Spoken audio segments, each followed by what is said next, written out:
കീർത്തനങ്ങൾ 74. ദേവാലയത്തിൻ്റെ നാശത്തെക്കുറിച്ചുള്ള വിലാപം. ദൈവമേ, ഞങ്ങളെ എന്നേക്കുമായി തള്ളിക്കളഞ്ഞത് എന്തുകൊണ്ട്?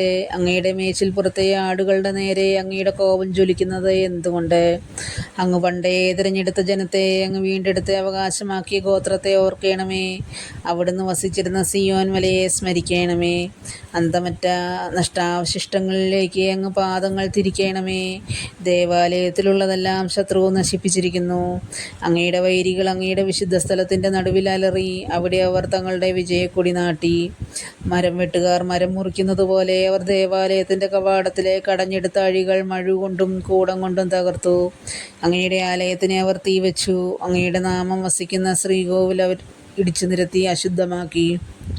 അവരെ നമുക്ക് കീഴടക്കാമെന്ന് അവർ തങ്ങളോട് തന്നെ പറഞ്ഞു. ദേശത്തെ ആരാധനാ കേന്ദ്രങ്ങളെല്ലാം അവർ നിക്കിരയാക്കി. ഞങ്ങൾക്ക് ഒരു അടയാളവും ലഭിക്കുന്നില്ല, ഒരു പ്രവാചകനും ശേഷിച്ചിട്ടില്ല. ഇത് എത്ര കാലത്തേക്കെന്ന് അറിയുന്നവരാരും ഞങ്ങളുടെ ഇടയിലില്ല.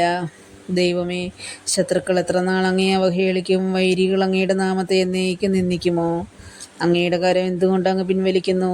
അങ്ങയുടെ വലത് കൈ എന്തുകൊണ്ട് അടക്കി വെച്ചിരിക്കുന്നു? എങ്കിലും ദൈവമേ, ആദ്യം മുതലേ അങ്ങേൻ്റെ രാജാവാണ്. ഭൂമിയിലെങ്ങും അവിടുന്ന് രക്ഷ പ്രദാനം ചെയ്യുന്നു.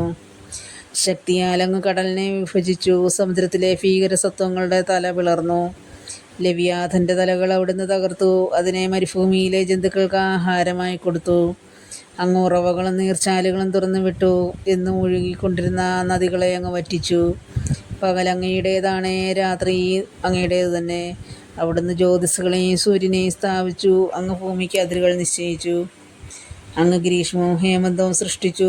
കർത്താവേ, ശത്രു എങ്ങനെ അവിടുത്തെ നാമത്തെ അധിക്ഷേപിക്കുകയും അധർമ്മികൾ എങ്ങനെ അതിനെ നിന്ദിക്കുകയും ചെയ്യുന്നുവെന്ന് ഓർക്കണമേ.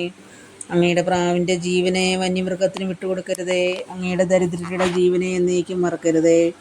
അങ്ങയുടെ ഉടമ്പടിയെ പരിഗണിക്കണമേ. ഭൂമിയുടെ ഇരുണ്ട ഇടങ്ങളിൽ അക്രമം കുടിയിരിക്കുന്നു. മർദ്ദിതർ ലജ്ജിതരാകാൻ സമ്മതിക്കരുതേ. ദരിദ്രരും അഗതികളും അങ്ങയുടെ നാമം പ്രകീർത്തിക്കട്ടെ. ദൈവമേ, ഉണർന്ന് അങ്ങയുടെ ന്യായം വാദിച്ചുറപ്പിക്കണമേ. ദുഷ്ടർ എങ്ങനെ അങ്ങയെ നിരന്തരം അധിക്ഷേപിക്കുന്നുവെന്ന് ഓർക്കണമേ. അങ്ങയുടെ ശത്രുക്കളുടെ ആരവം, അങ്ങയുടെ വൈരികളുടെ തുടർച്ചയായ അട്ടഹാസം മറക്കരുതേ.